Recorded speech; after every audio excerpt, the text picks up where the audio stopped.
Welcome to Season 4 of My Wife the Dietitian, a fun, evidence-based weekly podcast about nutrition and healthy living. My child doesn't eat veggies. I think I have a picky eater on my hands. What can I do?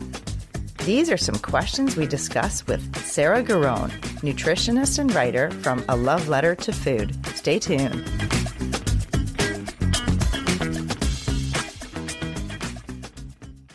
Enjoying the show? You can help others find it and enjoy it too by giving us a 5-star rating or review. If you feel like reaching out to us with a question or comment, you can send us an email at mywifetherd@gmail.com. And don't forget to visit our website at mywifethedietitian.com, as well as our social media pages. We're on Facebook, Instagram, and YouTube. Enjoy the show. Welcome to My Wife the Dietitian. Hello, Sandra. Hey, Rob. How's it going? I'm good. How are you? I'm doing well. I've been doing a lot of prenatal groups and building healthy family type in-person groups with clients. It's been awesome. And with all that, there was a person that I wanted to have a discussion with on the show all about picky eating and strategies to get kids to eat their vegetables and relationship with food just in general, and how to create a calm environment around the family meals. And so I reached out to nutritionist and writer Sarah Garone, who has a blog called A Love Letter to Food.com. Great name. And it's so fun, this interview. Yeah.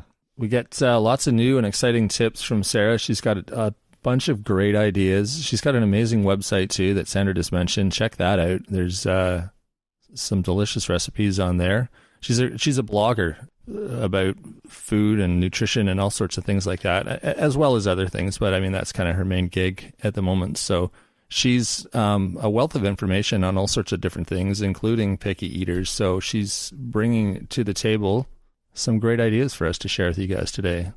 So stick around and we will bring out Sarah. This is a fun one. Is it? Pretty fun? You liked it? You had fun with it? Okay, good.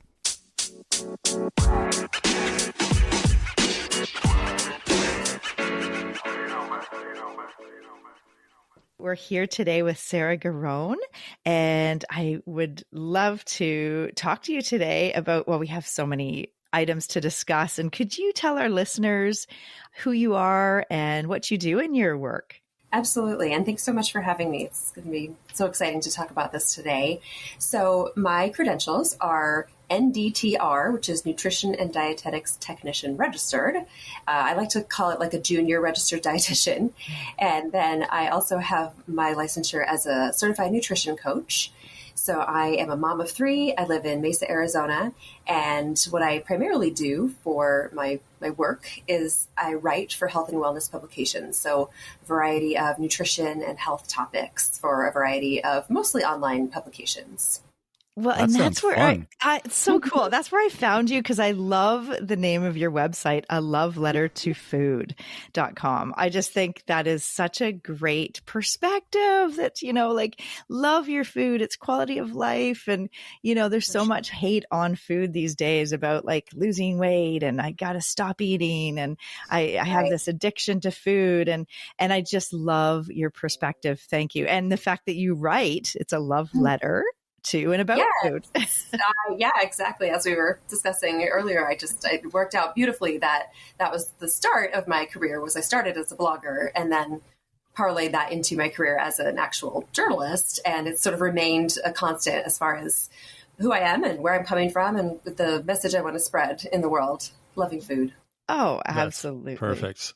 Because I love food too, and I couldn't imagine like some of the diets and food trends we talk about on our podcast here. I couldn't imagine doing that myself, because I just love food too much to like give up certain things or not eat certain things for the rest of my life for however long you're supposed to do it. It just seems crazy to me. So I agree. Yeah, I tell my kids all the time, I'll be eating pizza and I just will be like, I am so glad I get to eat pizza, Oh, totally.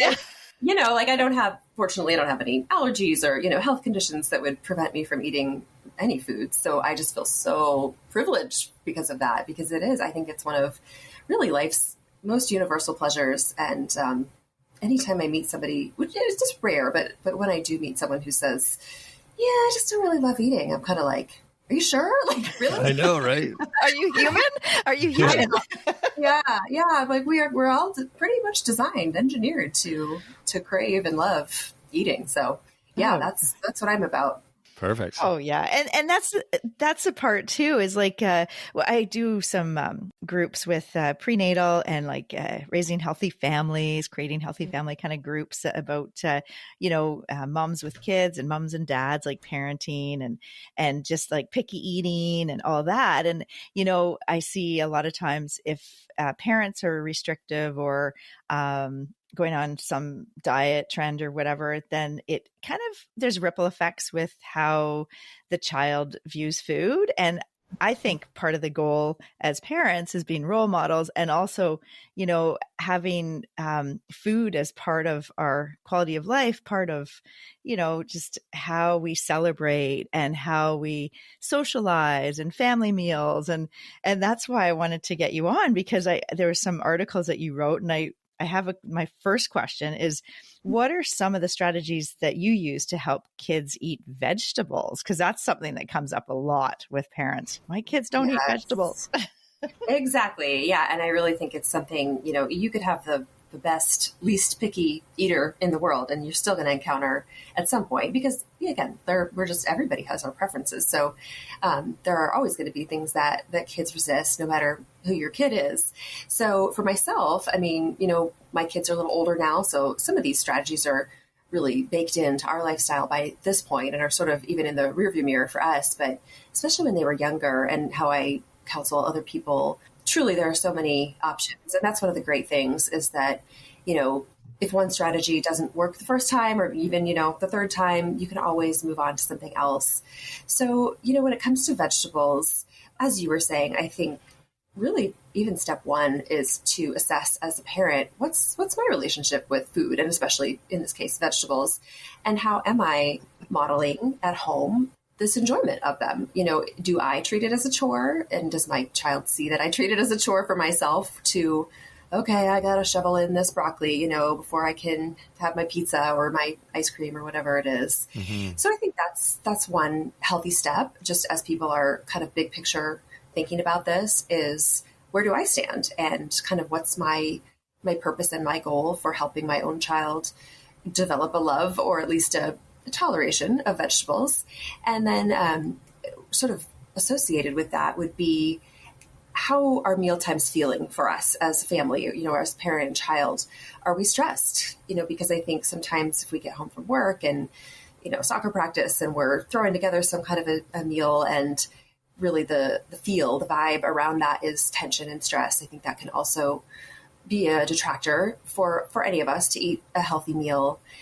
So doing what we can, even if it's just taking the 10 minutes to chill out a little bit before we, have everybody sit down, and just so we can, again, like make it a time of pleasure and family time, put phones away. Yeah. So those are just some like really big picture, high level things. But when it comes to actually like when we're sitting down and, kids in front of us and turning up their nose at whatever vegetable it might be, I also think another great strategy is how we prepare and how we present. Yeah. Because like adults, kids eat with their five senses.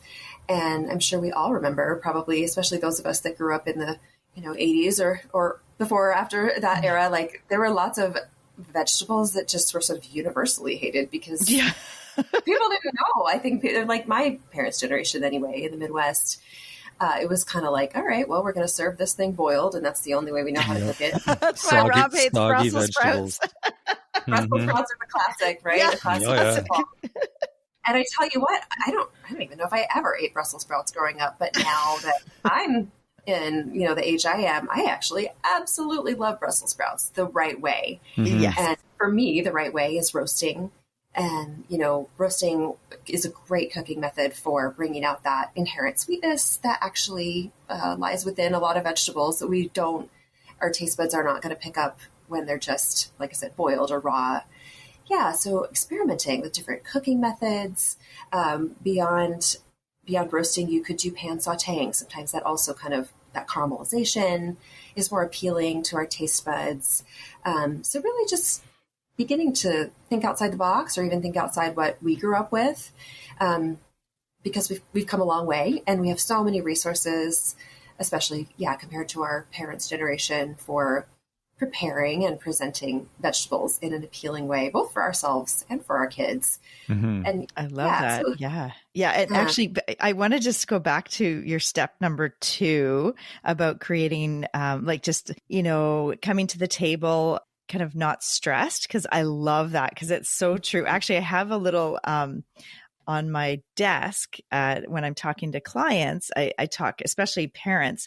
So creating an environment around food that is less stressful, because when you bring that to the table, the kids absorb that stress, and they start to associate, just because that's one time in the day that we're all together. And if the parent is stressed, then they might actually think it's related to the meal, or, there's so many things that happen if you are trying to eat in a stressed environment. Like there's an emotional connection. And then I help adults, seniors who have all of these problems from childhood because of what was happening around the dinner table, and just the, eat everything on your plate, and they're starving kids in Africa. So the tension and the emotional kind of reaction, it's almost like in our it's in who we are as we grow up. And then it shows up later in life when, I have to have dessert after every meal because that's what I did growing up. And now if they have diabetes, and it's more tricky, because then you're always feeling like I have to have something sweet. And so there's just so much around that idea of creating that environment that is a bit less stressed, because it's hard to do in this modern living. Everyone's running, doing all their different activities. Parents are working full time, and then, driving kids to, like you said, soccer practice, and to have a time where you actually can have a meal together that's kind of relatively calm, and, just a time to socialize, and not just shove food in your mouth and run off to the next activity. Yes, absolutely. And as especially where I'm at in life, with my kids being teenagers and being super involved in their own pursuits, I've come to realize now in this stage of life that dinner for our family is sometimes the only time of day that we are all sitting down together, again, free of screens, focus dialed in on each other. And that, if we don't embrace that time, and if we don't kind of identify that time for the opportunity it is, it can just escape us. And then the whole day goes by without that connection. So I think even just realizing the importance of that time in the day, and looking at it as an opportunity for not just connection, but relaxation and fun. Oh, I love that. Mm-hmm. I think the effects will extend beyond, even just the food itself, or even the time itself. Because like you're saying, there's these things that, childhood is such a foundational time, and there are many associations that we build that, it can last a lifetime for sure. Yeah. No pressure. Yeah. No pressure to the parents out there, but but it is, I love that we're talking about this, because it can feed into the picky eating behavior, because kids are learning about food. They're learning about their role in the family. They're learning about their own independence, separate from parents. And they realize at some point, when they're pretty young, that they can close their mouth and they can say no to food, to certain things that parents are trying to get them to eat. And it can be a source of control for the child. And as you said, I'm sure every single family goes through periods of where the child goes on food jags, or they're having some, kind of picky eating behavior. And it's like the whole relationship, with food, and with the parent and child relationship. So there's so much to it, but it's good to kind of be aware that is very common, and that there's strategies to to kind of like help prevent it from going too far. Yeah. And I think even like you're doing, just kind of normalizing it. And, yes, there are going to be some times where there's an underlying issue or maybe sensory or neurological, problem that the child maybe needs an evaluation. But normalizing it to know that, it doesn't mean you're a bad parent, and it doesn't mean, there's something wrong with your child. Like it is totally and completely normal for kids to, like you said, go through waves, or even just, I think, developmentally, sometimes they're in a, whatever it might be, a growth spurt, and that's shifting their appetite, or, things are going on at school or in the home, and that may show up at the table. So, just to say, like, picky eating is 100% going to show up in pretty much every child from time to time. But yeah, there are strategies. And like I said, I love that there are so many strategies to approach it. And one might work for one kid and one might work for another. And you can just keep trying different things. Yeah. And keep trying, because that's a good one. I like that, because I think one stat is like a food needs to be introduced like 16 times in different ways. Wow. To I heard 11, but 16. Wow. Yeah. a lot more than one or twice. Yeah, exactly. To actually, like, for the child to realize, like, to actually truly know they don't like it or do like it. Like it's kind of one of those things that, okay, they don't like broccoli the first time. Well, maybe try in broccoli cheese soup, or maybe with, broccoli and ranch dip, or, roasted broccoli, as you said, like it sweetens it, caramelizes it, or different ways of presenting it and trying it. And not that it has to be a center of the focus of the whole week or anything like that, because I think that's the other thing that happens is parents get so worried that their kids aren't eating healthy enough, and oh my gosh, they have to eat this food. But you know what? It'll come. There's studies that show that kids that didn't eat certain foods in the home when they were growing up, when they go off to college and they're in the lineup for the cafeteria, they actually pick those foods that they never ate at home because it's familiar and they recognize it. So there's studies to show it actually. Don't worry, just like let go. It'll happen. It's a journey, and they're learning about their own preferences. They're learning their own, they're learning how they like food. And so, anyways, I just wanted to say that because, I love your strategies too, like assessing your your own relationship with food. So like, where do you stand in to that point, just as you were saying about, thinking about college students, I can think for myself, and we could probably all reflect a little bit and think, oh, what's something that I hated as a child and now I enjoy? And if that's helpful, for parents to think, oh, wait, for me, it's bell peppers. Like, oh no, do not, even try to put a bell pepper on my pizza when I was a kid. But now I have come around, and here I am. And now I'm a nutritionist, for goodness sake. But I was a somewhat picky eater myself. So, it is, as with so many things on the timeline of development and growth, kids are going to mature. They're going to change. They're going to open their minds to new things. And that's all part of it. I think a lot of it too is based on the dynamic between the child and the parents, and that sort of resistance that the child has when they're growing up and being told what to do by the parents. And they learn at a pretty young age. Like they become independent when they're, toddlers almost, as far as what they decide they do and don't do.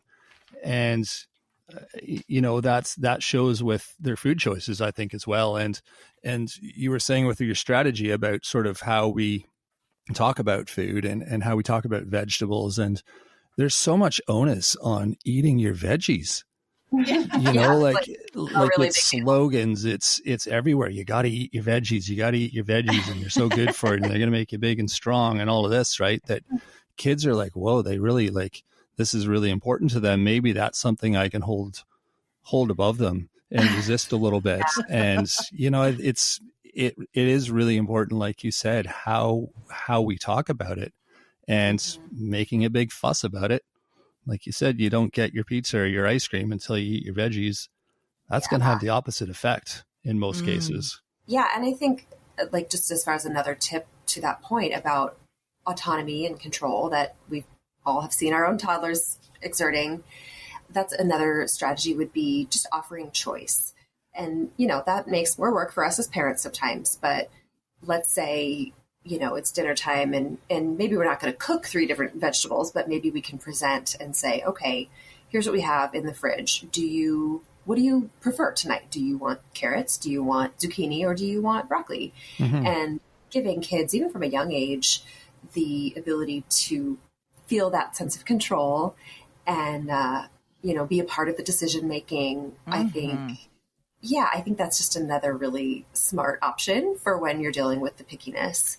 I think something we had discussed on our podcast before, or maybe in one of our blogs, was taking kids to a buffet and letting them sort of walk down that line where all those choices of different foods are, and seeing what they pick, seeing what they gravitate towards, and giving them this field of options, and then remembering what those things were and including them in your fridge at home, because that's kind of the ultimate buffet of choices for kids.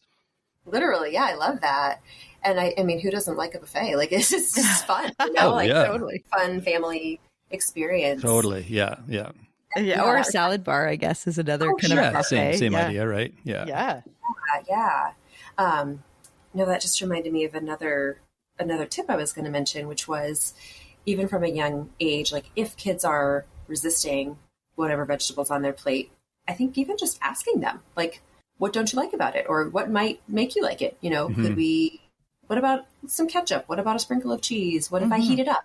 What if helping them figure out what they don't like about it could come up with a solution, Because it's all the senses, like you said. It could look funny, it could smell funny, it tastes weird, it feels weird, So I mean, there's a million different ways to cook things. Like you said, Brussels sprouts for me, they were just kind of like, there was no flavor. I mean, there was no happy flavor, I should say. It was that like sulfuric kind of like blah. Yeah, the smell, I know. Yeah. But I've had them since where they were cooked with butter and garlic and roasted or pan fried or whatever, and I'm like, oh my God, this is a completely different vegetable, completely different. So it's easy enough to change things up, and that's a great idea to ask them, like, if they can sort of narrow down what it is that they don't like.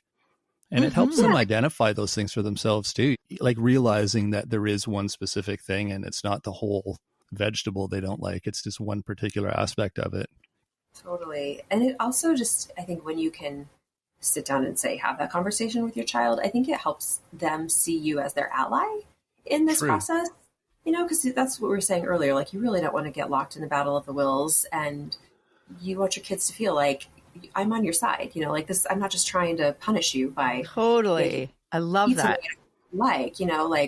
And that comes down to that relationship between parent and child, where we're on your side. We're in this for you and for your best interest, not just our will to like force this thing down your throat.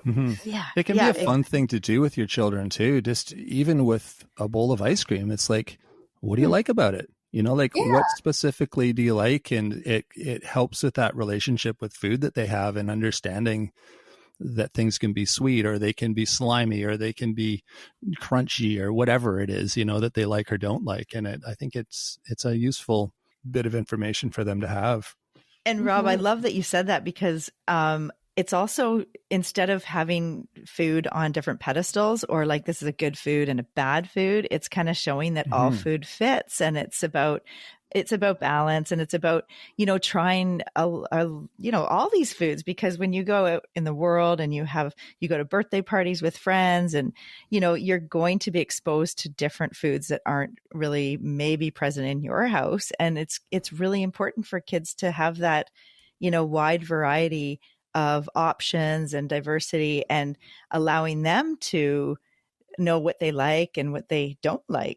And actually with I do grocery tours, like in the grocery store here, with different classes, like the high school classes and the elementary school classes. And I often say to the kids, like, are you able to add to the list at home, or like the grocery list? Or can you, when you shop with your parent, can you pick out a food out of the produce section? Or can you, because that's another, as you were saying, Sarah, about the sense of control and like the independence, and like you're an ally. And it's like, we want you to have food in the house that you love. Like, it's not like the parent is like, kind of the food police. And yeah.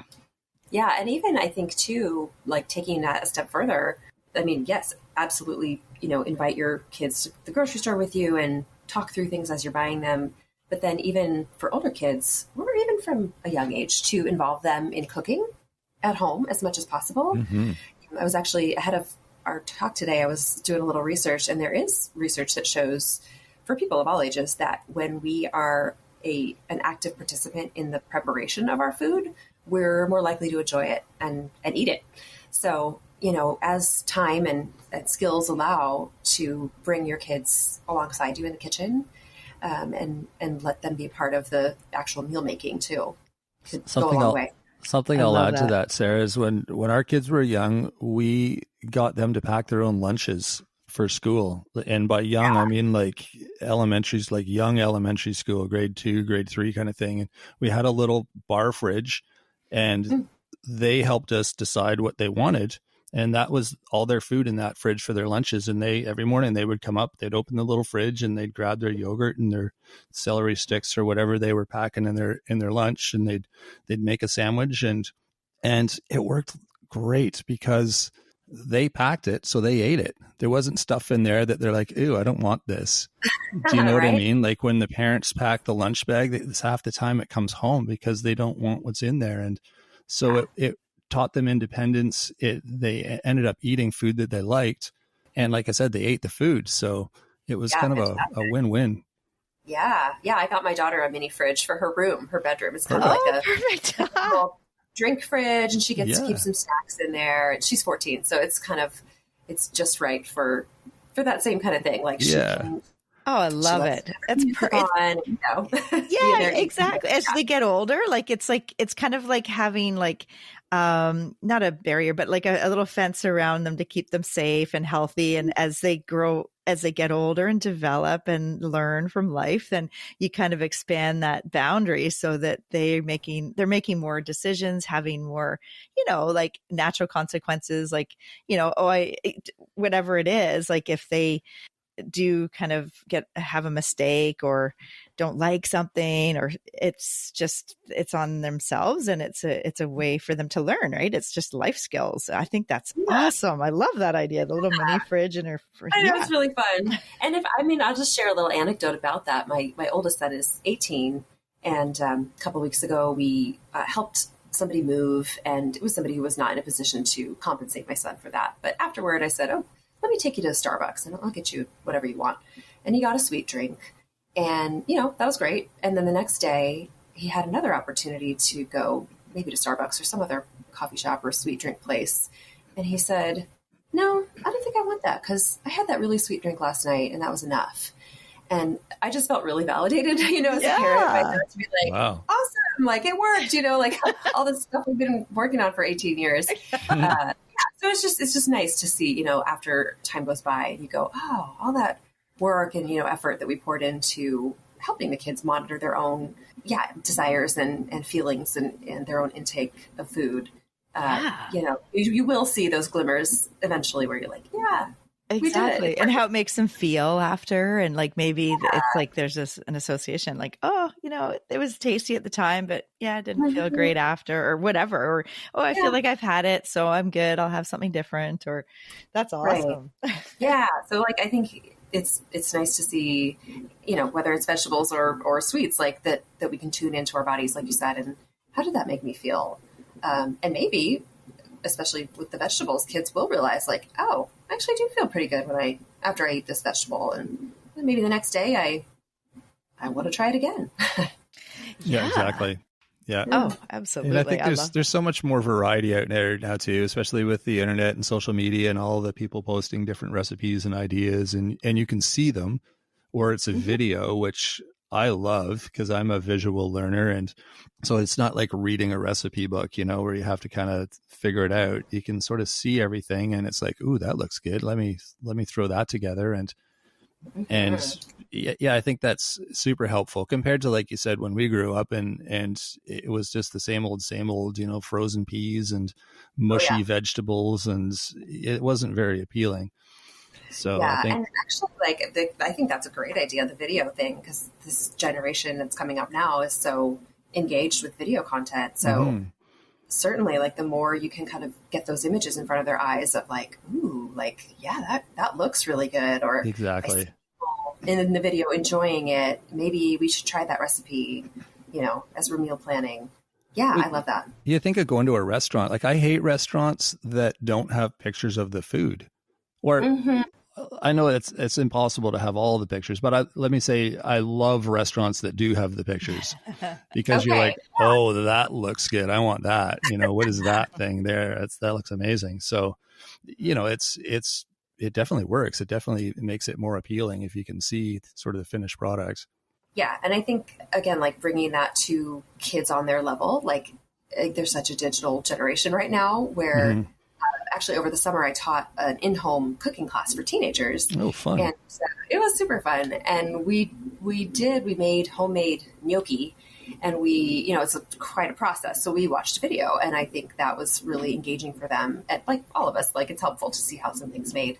But yeah, especially I think connecting with kids where they're at, in their little digital world, or that sort of thing, could also be just a step in the right direction, depending on kids' age, especially. What did you say you made? Oh, gnocchi. Now, what is that? Oh, it's a little dumpling pasta. So it's usually filled with potato, like mashed potato or mashed sweet potato. And we did both in the class. Nice. Yeah.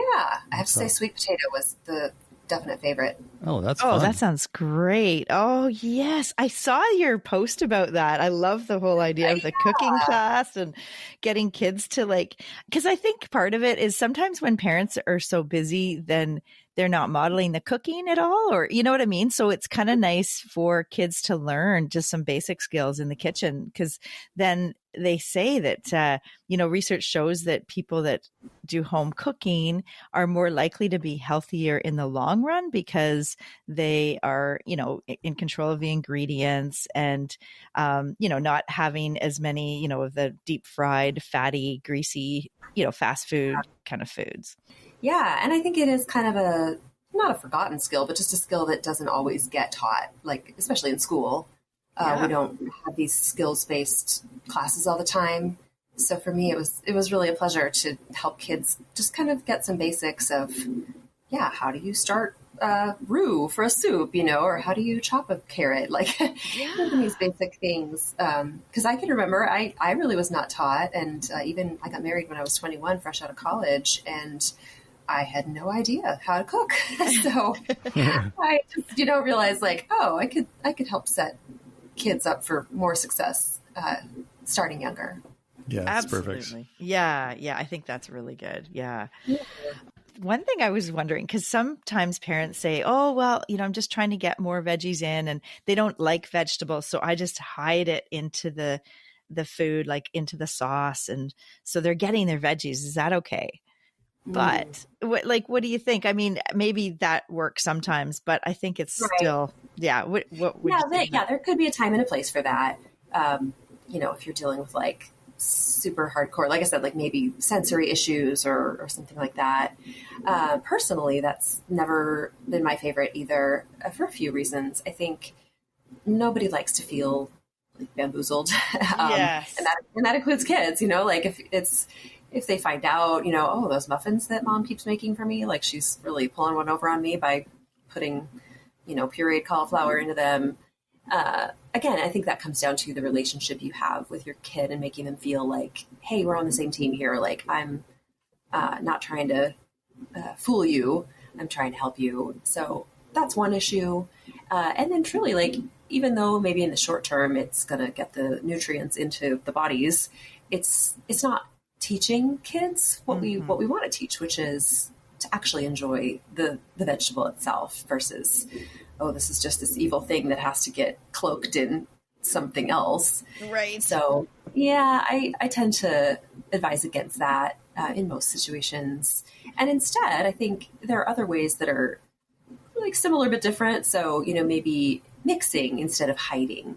Let's say, like, if we have a kid that loves mac and cheese, maybe we're going to dice up some peppers or toss a few peas into that mac and cheese. And so they're visible and we know they're there, but they're contained in this vehicle that we also know we like. So we can, again, can build some, happy, positive associations between those two things. That's what the direction I would go instead. Totally. Yeah, I love that. Because then you can still enjoy those maybe favorite things, like you said, like a mac and cheese, or maybe even like a frozen pizza, and maybe just adding, if you have like mushrooms and whatever kind of toppings the kids like, you can add your own toppings so that you're kind of using a food that they love and then making it your own with, certain things that they might like, and a way to get some more veggies into the meal in a way that's kind of more acceptable. Sure. And like that's even better, like you're saying, like even if you could give them options, right? Like a pizza, and have kind of a like bar of different possible vegetables to top it with. That's a 2-in-1. Like you're getting the step of combining with something they like and combining with the individual choice. So that's like top notch. I love that. Love it. Love it. Oh my gosh. And there's one other question that, this comes up over and over again. And I think we've talked about this with, I don't know, on another episode, Rob, probably, but how saying, please, just one more bite, or, if you eat your broccoli, you'll get ice cream for dessert. So like for that, sometimes this is what happens at a dinner table at a family meal, and parents are just trying to get their kids to eat the meal that they've prepared for them. But how can that kind of language and those kind of directions actually backfire? Yeah, I definitely think it can. I think it just really turns it into a battle of the wills, which, depending on the kid, can really even make them dig in their heels more. And in a way, it also kind of creates a dynamic where the parent is not the authority, but more like, if it turns into begging, you're just creating a weird dynamic with your child in doing that.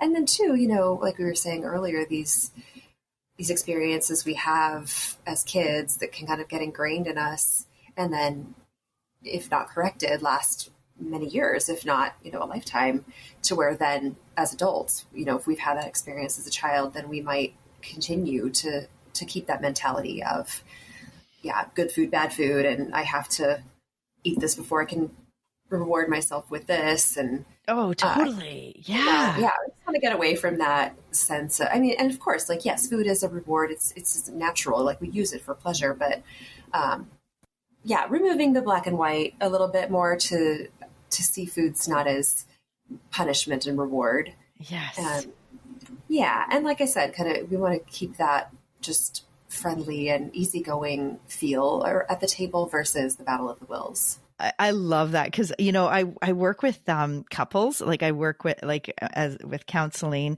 and I help partners who are looking at possibly having a family. And it's so interesting when we talk about their relationship with food, because it's an interesting dynamic, and sometimes for instance, the wife or the female partner will be like, oh yeah, well, he grew up in a household where he had to eat everything on his plate, or there was all these like rules and restrictions around food. And I'm really worried that that's going to come, play a kind of a role in how we raise our kids. And it's so interesting, like, helping couples with these issues, because it does, like, I love when you said as your first strategy to kind of take stock, like what's going on for your own relationship with food, and how might that impact if you're raising kids or raising a family, because it is that environment around the family meal and the table. It can really, set up some behaviors like picky eating or food restriction or good and bad kind of labeling of different foods. And I think as parents, it'd be great if we can kind of let go of that, and kind of like, food has a place in our life, just like every other thing in our life. Like, it shouldn't be, on such a high pedestal that's the only thing we talk about in the house. And that's the only, you know what I mean? Like, there's reward. Yeah. It's so interesting though, that you said that, just the way that, it can, the begging, like you got to eat this. If you want ice cream, just have one more bite, like this is not, it's not setting up a very good, relationship with food for the child, I think, because they have to decide if they want it or not, like their internal cues, like if they're hungry or full, because they might be full by then, and the parent thinks, no, you haven't eaten all your food on the plate, so you must be still hungry. And it's like, well, and kids have their own internal rhythms of like they've had a growth spurt or they were sick, and then maybe they're not as hungry, or whatever it is. And I think it's really important as parents to kind of let the child, like they are in control of their own body in terms of what foods and, how they treat their body. Yeah. And that's only going to have positive effects just down the line, and again, like between the relationship between parent and child, it's only going to be a positive thing if we can give them that freedom to make their own determinations about how they feel and what they like. And, there will be times, I think, especially in social situations, where we want to really encourage them, like, okay, grandma made you the special dinner. Like, yes, like, let's really do our best to eat it. But truly, like, we all need to tune in to those cues, and even kind of like what you're saying about maybe the kid's full. And if we keep forcing and pushing, and we then say, and you can have ice cream, then they're going to end up overeating to the point where they might not even feel good, So yeah. Oh, that's really important. Absolutely. Yeah. I love that. Just what you said about freedom to make choices of, their own, like based on what's available at the meal, and they get a choice in what they want to eat. And that whole relationship with food and the division of responsibility in terms of the parent and child. So the parent's responsible for what the food is and when, and then the child's responsible for if they're going to eat that and how much.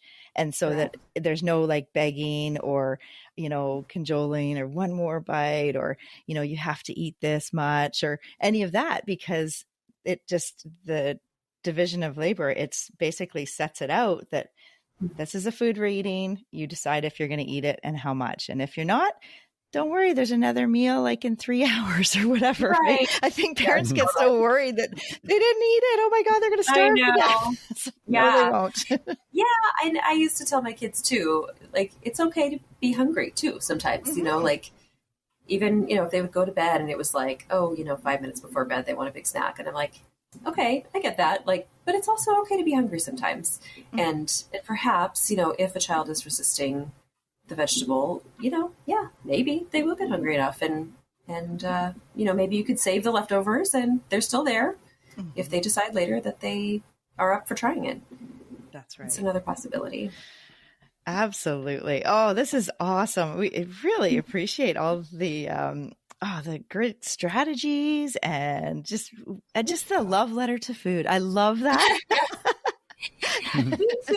I think it's the way it ought to be. Like, we really, again, I think we're all geared to just enjoy our food and like, let's do it. Let's make the most of that. Yeah. And have more positive association with food instead of negativity and restriction and limit. And, oh gosh, it's like, it's the devil because I keep gaining weight, or, all the different things you hear about, we need to control our food. And I just think I love the perspective of love letter to food because it's so good. Yeah. Well, and thank you guys for inviting me. It's been an awesome conversation.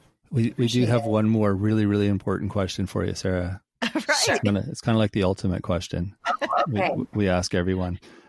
What's your go-to for a potluck dinner? Okay, so are we talking potluck like yeah, you're going dish? to a friend's, you got to bring something and whatever, family dinner or a bunch of friends getting together for you bring your favorite dish. So I think I would have to say, being from the Southwest, I love salsa. Ooh. And I really enjoy making homemade salsa. Oh, yeah. Yeah, it's like once you've had it, nothing compares. Like no jarred salsa will ever live up to the fresh kind. That sounds like a little bit of effort too. Like you're like going to spend some time on this. The food process helps, but sure, okay.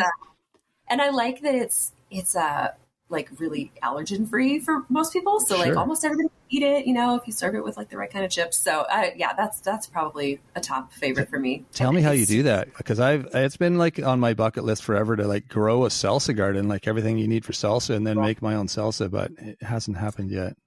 Okay. Well, I do have a recipe on my website. Oh, if you want to check. But there's, of course, fresh tomatoes. There's jalapeno, red onion, cilantro, and actually tomato sauce, which is kind of a surprise ingredient. So it's more like that kind of like the wet salsa, more like or less like a pico de gallo, where it's like the chopped bits, which is also good, but it's more like what you'd find in a jar, right? Your salsa. A little bit, but actually my favorite recipe, you ultimately you do a little bit of draining with the cheesecloth, so you kind of it's like a little best of both worlds between the wet and the more pico consistency. Yeah, it's really tasty. I love salsa. Yeah, that sounds amazing. Yeah. I know it's getting close to lunchtime, so. Yes, that's exactly. right. That's right. Oh my gosh. Yeah, no, I love that. I don't even think I sent you that as a question. So thank you for coming up with such a delicious recipe. Oh, yeah. Always happy to share recipes. A fun thing a friend taught us, so this is just a little quick side story, but a friend showed us how to make eggs. And the first thing he'd do is he'd throw a couple scoops of salsa in the frying pan, let the liquid sort of drain off, and then he'd crack his eggs on top. And it was amazing. It was super easy. Wow. And you've got like these flavored eggs that are ready in just a couple of minutes. So I gotta try that. Yeah, exactly. If you got buckets of salsa, that's a great way to use it. Buckets, you're funny. Well, in Arizona, we do kind of have buckets of salsa. I kind of figured, if you're making your own too, right? Yeah. Oh, that's awesome. I think Rob's going to be making that this weekend. Thank you, Sarah. Sounds like fun. Yeah. For sure. So, well, thank you so much. And so, listeners, if they want to look up your more of your recipes and blog articles, should they go to where should they go? Yeah, it's a love letter to food.com.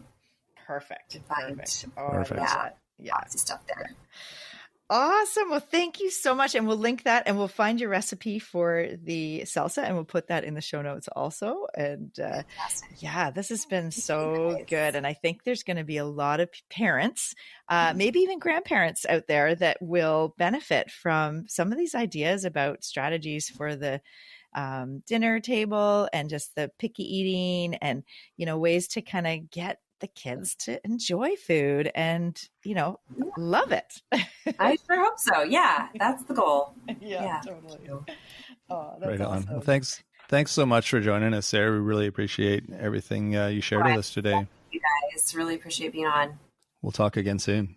Okay. Bye-bye. Cheers. That was a great conversation, eh? Lots of great tips from Sarah. Yeah. Yeah. All these strategies to help kids eat veggies without having to sneakily hide them in sauces and other foods that I know a lot of people do because they want the kids to get their greens or get those vitamins and minerals from the veggies, but it's not really helping the child learn to appreciate those foods or learn to like them as they are. Yeah, and it becomes a game, and I like Sarah's idea that, what did she say? Nobody wants to be bamboozled. Yes. And it's that's bang on, you just develop a good relationship with your kids and figure out ways. Like she suggested a few different ideas of how to get your kids to like certain things by try cooking them in different ways, try preparing them, with different ingredients, that sort of thing. So I'm sure she's got lots more ideas too on her website, so be sure to check that out. But and great recipes too. Yeah. That salsa one sounds delicious. Yeah. So I like that. I like that approach. It's a bit more honest and it's more about the long-term result and not just let's get through dinner and get the kid to eat the veggies. That's the big thing. Which is what most parents focus on, It's like, oh, there's 8 peas left on your plate. You have to finish them. Like the world's going to end if you don't, or your child's going to collapse and whatever. It's kind of silly, but I used to. We all do it. When I was young, at a restaurant meal, they told me, Sandra, your eyes are bigger than your stomach. Because I used to order more than I could eat. And then, I don't know if they had doggy bags back then, but yeah, who knows? Yeah, it's just, one of those things where everything looks so good and there's like all these different options than at home. And you order something, and that's not a bad thing if you can't finish your meal at a restaurant. Like, it's actually great. Put it in a doggy bag, take it home, have it for lunch the next day. You're so excited about eating and food. Yeah, that should be rewarded. Yeah. Right? Mm-hmm. So we'll direct people to a lovelettertofood.com, and we'll put that in the show notes to check out more of Sarah's work and her great recipes. Do you like that name? The website? Mm-hmm. I do. I know. I thought you did. Yeah. Yeah, you mentioned it a few times. It is a great name. Yeah, it's very clever. Mm-hmm.